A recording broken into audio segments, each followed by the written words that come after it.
What's going on, everybody? Welcome into the Jets Report. My name is Patrick Siepman, and we got a loaded show for you guys today as the Jets made a historic 3 roster moves yesterday. So we'll break that down to start off today's show. And also the Jets rookies had their media day, and they were talking a whole lot about their game and what they're going to bring to this roster. And then sadly, Jordan Travis did officially retire for the NFL. So we'll share with you guys his statement and just give you guys my thoughts on that, truly sad situation for the former Florida State quarterback. But before we do so, if you guys could help us reach 5,500 subscribers here on the channel, we just need 150 more of you guys to hit that sub button. So if you guys have not already and love yourself some New York Jets coverage here on YouTube, help us grow this channel. Hit that subscribe button today.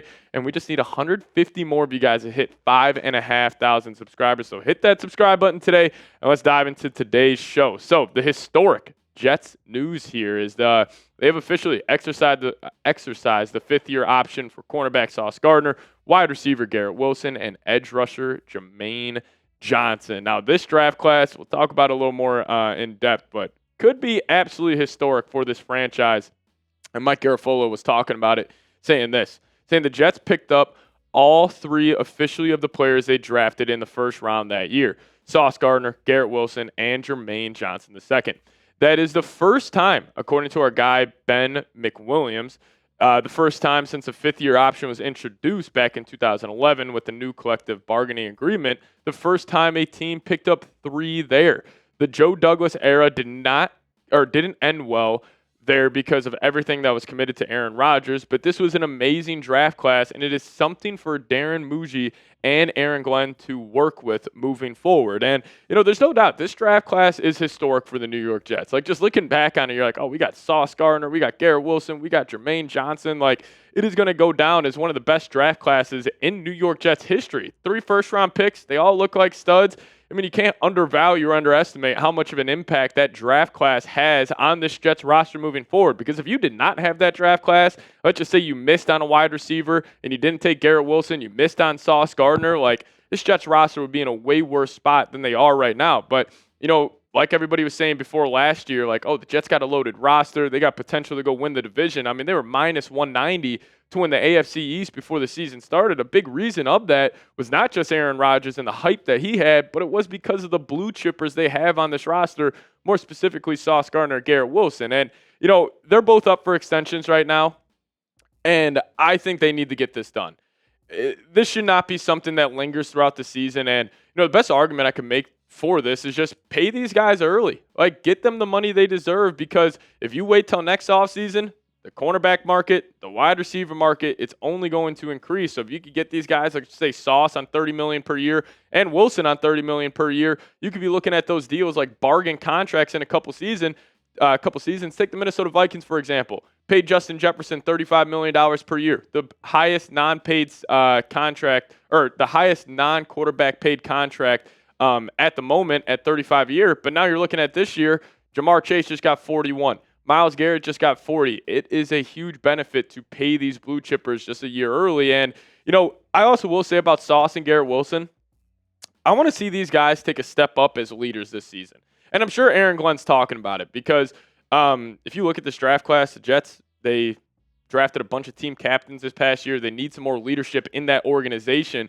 And these 2 guys, they are 2 of your 3 best players, with also Quinnen Williams in there.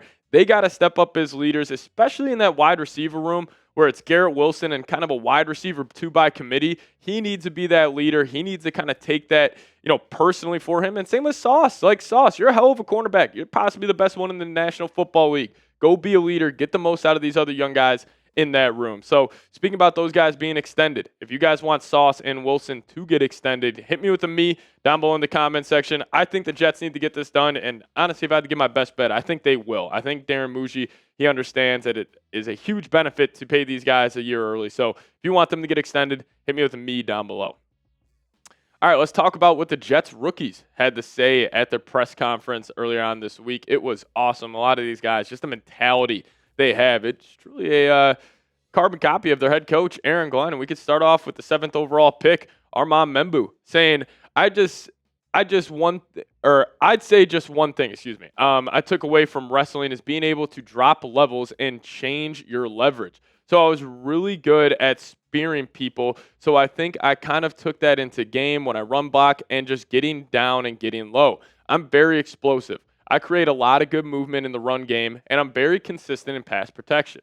I wouldn't really say nothing for weaknesses right now. I'm just trying to improve my overall game once I get here. And, it's hearing the way he talks, talking about like, hey, there's not one specific part of my game I need to improve. I just need to take everything I've done at Missouri and take it to a next level here at the NFL. And I see why Glenn loves this guy. Like, Glenn apparently had 2 45-minute FaceTime calls with him, and that completely sold him on him being the draft pick at pick number 7. And just hearing him talk, hearing what he's about, I can totally see why Aaron Glenn fell in love with this guy during the pre-draft process. But how about Mason Taylor? He was talking about what he brings to the Jets roster. He says, most importantly, on the field, that's what everyone sees, being that guy in the clutch moments to step up on third downs when the chains need to get moved, when it's a must-get touchdown, being that guy that can be counted on, be that safety blanket for the quarterback, be that guy that's reliable in the pass game, but also in the run game, being that complete, every down tight end that I pride myself on is something I really look forward to showing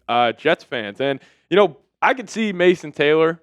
I bet you this nickname's going to stick. Big play Taylor. Like when it's these 3rd and 5, 3rd and 6 situations, and you do have a true passing down for Justin Fields, which he has struggled with in his NFL career, but he's also never had a tight end as talented as Mason Taylor. If he's that safety blanket where Garrett Wilson's getting the double, triple coverage on the outside, if you just have Taylor working one-on-one in the slot or as an inline tight end, he'll make some big-time plays. So hopefully Mason Taylor, everything he's talking about translates to Sundays here in the NFL next season. But also the 3rd-round pick, Thomas, cornerback out of Florida State, saying this: I'm physical. I'm going to smother you. I'm going to lock down my side of the field, and I'm a great teammate. I feel like this past year, that's something I can show. That's something I show some great stuff, and also I show some bad stuff. I learn from it all. I never get too high. I never get too low. So it's the same mindset, the same approach, and so as of that. And honestly, think about the Jets' first 3 draft picks this year. I think you crushed round 1. I think you crushed round 2. I think you crushed round 3. Now, the Arian Smith move, you reached on him in round 4. You could make, an argument that wasn't the best decision, but the first 3 picks in the first 3 rounds, I mean, these guys should all be starters from day one. And if you were able to leave the draft class with potentially 3 starters that could be high-end starters, I mean, you could be talking about the Jets having the best 3 picks out of any team in this year's draft class. But let's talk about a 4th-rounder here. Malachi Moore, safety from Alabama, one of the best just natural football players in this class, saying this: a fast, physical, relentless player who's going to compete his tail off for as long as it takes every practice and every game. Somebody who's well prepared and is a fearless competitor. I would say at slot, my best attribute is definitely man-to-man. I feel like as a safety as well, just having that 4-year experience playing in the SEC has definitely prepared me to go to safety and cover down on 3 if it's speed at 3. Or if we are blitzing, the nickel cover in the slot. I'm definitely comfortable with guarding anybody. And if you asked Aaron Glenn, hey, behind closed doors, who is your favorite draft pick this year? I would put every cent in my bank account that he would truthfully answer Malachi Moore. He is such an Aaron Glenn guy. Just how he's, goes about his game, and then actually out there on the football field, he flies around, fast, physical corner, plays some safety, can play him all over the field. Like I'm sure Steve Wilkes and Aaron Glenn are already drawing up Malachi Moore packages just to get an impact out of him in year 1. And I'll ask you guys this: which rookie are you most excited to watch? I think I'm going to go Malachi Moore. Jets have a dire need at the safety position. I think he's going to get some serious run during the first couple of weeks of the season. So you guys let me know, which rookie are you most excited to watch this season? All right, we can close today's show out with some sad news here. It's funny enough, we were talking about on the show yesterday that the Jets may cut Jordan Travis. Well, Jordan Travis actually informed the Jets of his intention to retire yesterday. It's for medical reasons, and I just feel awful for Jordan Travis. Like, this was a guy who you think about his last year at Florida State, they're supposed to make the college football playoff. He gets hurt. He can't do that. They don't make it, and then he gets drafted by the Jets in the 5th round. You had, the debacle with the medical staff, and now he has to medically retire from the National Football League.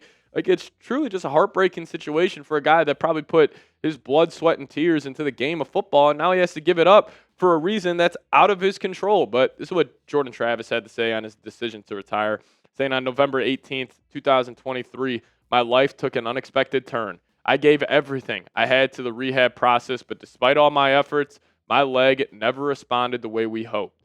After much prayer and consultation with the doctors, medical experts, and my agent, I've been medically advised to retire from the game I love so deeply. And definitely a sad situation. I'm hoping he can get back into football. I was just thinking, like, maybe Florida State offers him like the quarterback coach position, just so he's around the game, because clearly he's a competitive guy. Like, he wants to go out there and be with the team, be in that atmosphere, be with the football program. So, maybe the Jets give him a job, even though I think that's unlikely. But maybe Florida State quarterback coach, just get him back, in the game of football would be my best, hope for Jordan Travis. But let's close today's show out showing him some love. Type his jersey number. Definitely a sad situation, but he'll be a guy if he gets into coaching. I'll always root for him. So let's show Jordan Travis some love down below. Type those threes in the comments section. Also, friendly reminder, hit that subscribe button if you guys have not already. Help us reach 5,500 subs here on the channel. See y'all next time. Go Jets.